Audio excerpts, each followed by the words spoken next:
tuk dugikeun ka Kangjeng Nabi mah menting-mentingkeun umat nya menting-mentingkeun rakyat. Sering kalaparanana teh.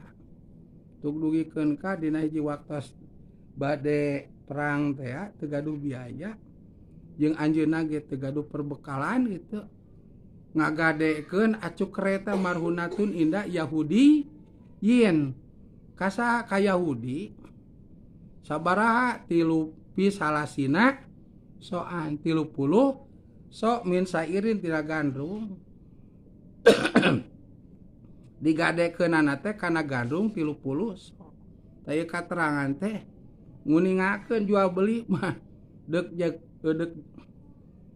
jeung sasaha ge meunang. Bade jeung Jami Islam mangga. Bade jeung Yahudi mangga. Bade sareng Nasrani mangga teu naon. Kitu nya. Gadekeun. Padahal mah ma'anahu qad malaka jaziratal Arabi. Kangjeng Nabi teh penguasa jazirah Arab. Kangjeng Nabi lamun teh hoyong A hoyong B hoyong C teh tinggal nyarios atuh. Pasti sadayana ngarintun, tapi henteu Kangjeng Nabi.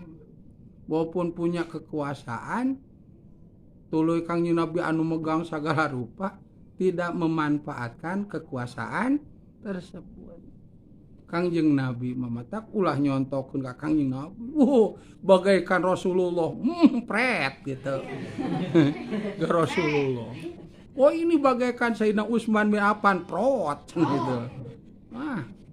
Gelo eta nu nyontokeun eta teh nu leletak boal penguasa teh nya sabab hayang meureunna didamel naon gitu nya atau manehna boga dosa gitu supaya ulah ditewak di penjara leletak nyebutkeun ini seperti Sayyidina Umar bin Khattab prot katanya itu komus Kangjeng Nabi mah jauh itu anahu qad malaka jaziratal Arabi wallahu